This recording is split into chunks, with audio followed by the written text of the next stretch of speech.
This game, the revenge game against the Colts, who turned them in during the AFC Championship game, something Robert Kraft and the Patriots paid a heavy price for. But Kraft is not holding a grudge against Roger Goodell. Here's what Jarrett Bell wrote in USA Today Sports. Last week, Roger Goodell was seen cordially chatting with Kraft during NFL owners' meetings in New York, a spirit that several executives maintain also existed behind the scenes. They also attended a dinner the night before the meeting with other owners in attendance. Skip, how should Brady feel about Kraft being so friendly with the commissioner?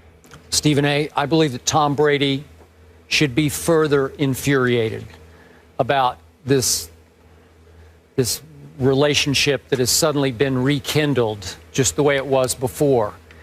I think he will be infuriated by it. I hope it further fuels him to take it out on every opponent on their schedule, starting obviously with the Colts and finishing at the Super Bowl.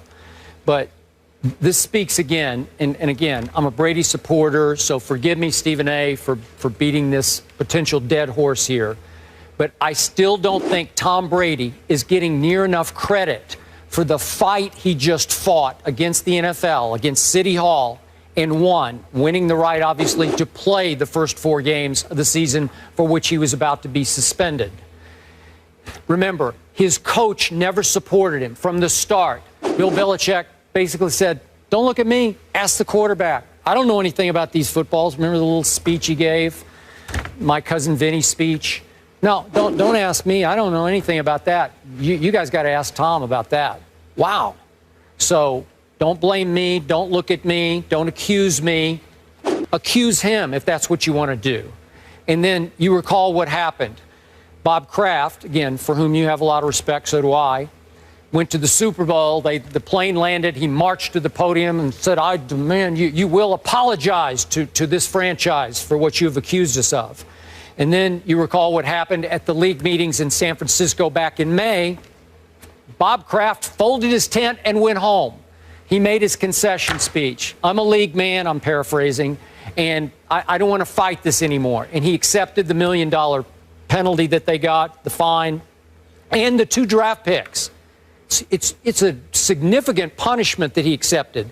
They have lost their first rounder in 2016 and the 4th rounder in 2017, and that's still on the books. Even though Tom Brady won his fight in court, Bob Kraft, nope, you got me. I'm a league man. And then, of course, he turned tail again, or to turn tables, I should say again, switched back around and was on Tom Brady's side again a little later, saying, I was wrong to put my faith in the league because they still held by the 4-game suspension. He's playing both sides against the middle. But in the end, he's mostly on the side of the league that he loves and for which he's one of the prominent owners and on prominent committees, including the finance committee. He's a driving force in this league, and I still think that Bob Kraft opted for the league over his quarterback. So the quarterback has fought a lonely fight with no help from his coach and very little, if any, help from his highly respected owner. And yet Tom Brady solo went to court in an away game in Manhattan against the National Football League and Roger Goodell and won. And yet now it's come full circle where we thought there might be a little bit of bad blood between Robert Kraft and Roger Goodell. And Jarrett Bell points out, nope, they're having beautiful little conversations both in front of reporters and they say behind the scenes, have gone to dinner together with other owners. Great. Am I shocked by that? I am absolutely not shocked. Should Brady be miffed to the point of being infuriated about it? You better believe he should, and I hope he gets more and more infuriated for Sunday night's game. Your thoughts? Well, my thoughts are, number one, I respectfully disagree with you, but I use the word respectfully because I understand where you're coming from.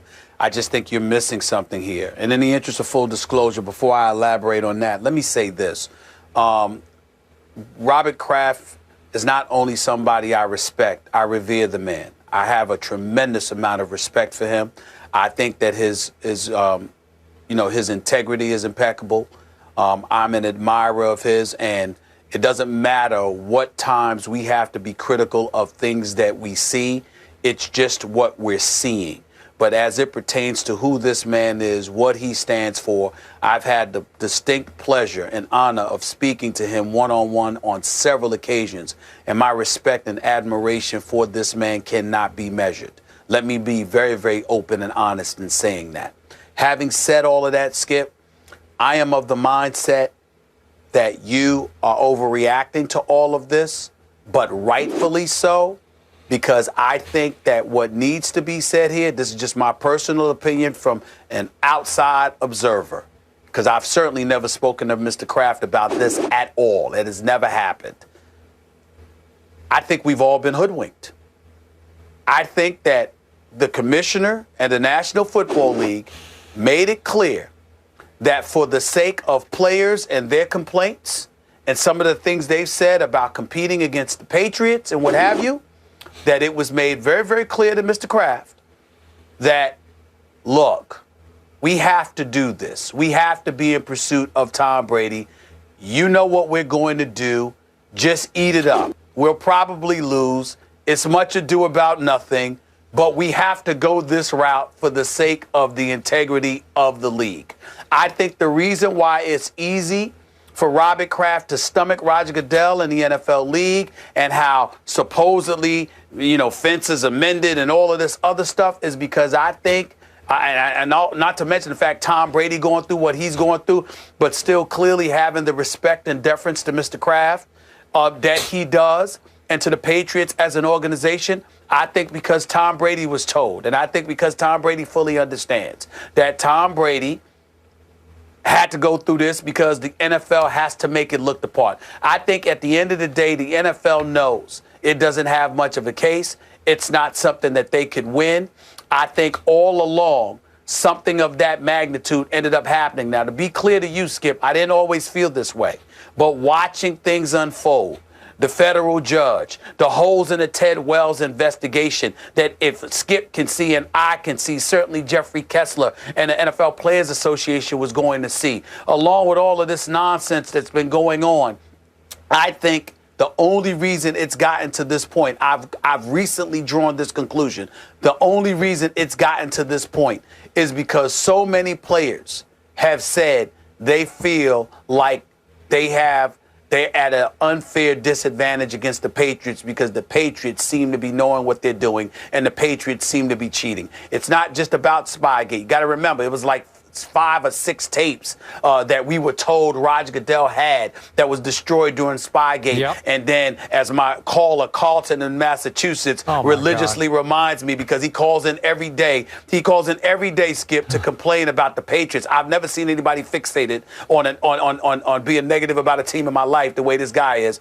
But they talk about how there was more than 40 tapes that Roger Goodell had in his possession about Spygate and the Patriots, etc. So I think that when you hear NFL players regurgitating those comments, even by callers and by listeners and viewers and stuff like this, and you realize that there's some truth to it as it pertains to players in the NFL actually feeling this way, I think ultimately Roger Goodell and those guys knew that they had engaged in a losing proposition, but they had to do what they had to do to make it look good, which is why these guys can talk and still go about the business of doing NFL business, because it just seemed like something that was par for the course. Okay, I hear what you're saying. Now I ask you, put yourself for one moment in Tom Brady's shoes and realize that most of the NFL world believes that you cheated and you lied about it, okay?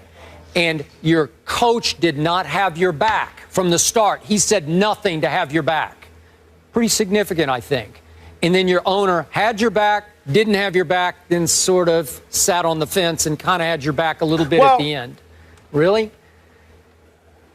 Well, I think the part that you're missing that I'm saying, Skip, is that if Tom Brady sat back and said nothing, I would be right with you.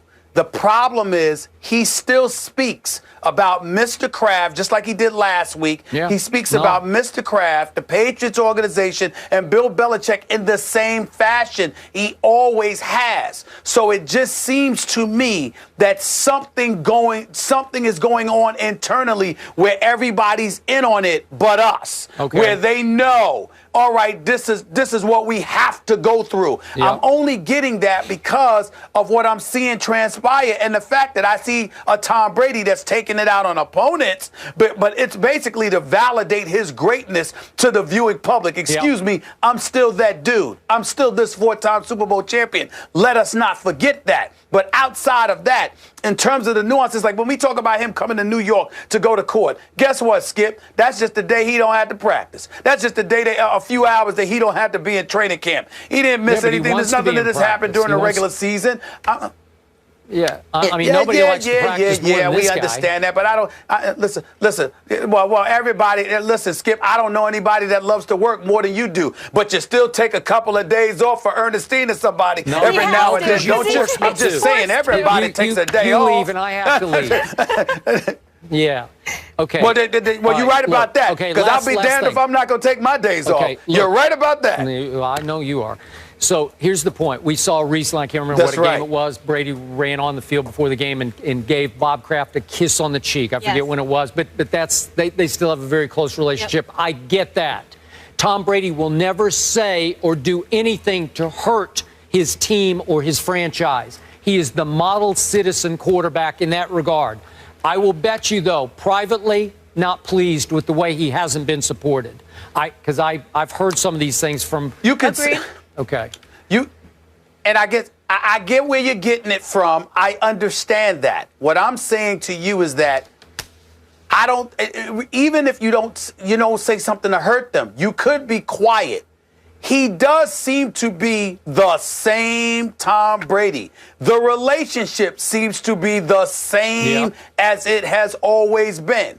Now, if it's not, then that means Tom Brady is putting on a damn good acting job. And if he's putting on that good of an acting job, who knows where else he's used his acting expertise. All right. So let's keep that in mind. All right. Here we go. We got to go to break. But right or wrong, guys, at the end of the day, it's business. So they have to put their differences aside. What does the NFL make? Over $11 billion a year? Yeah. Okay. Did you guys see that catch last night?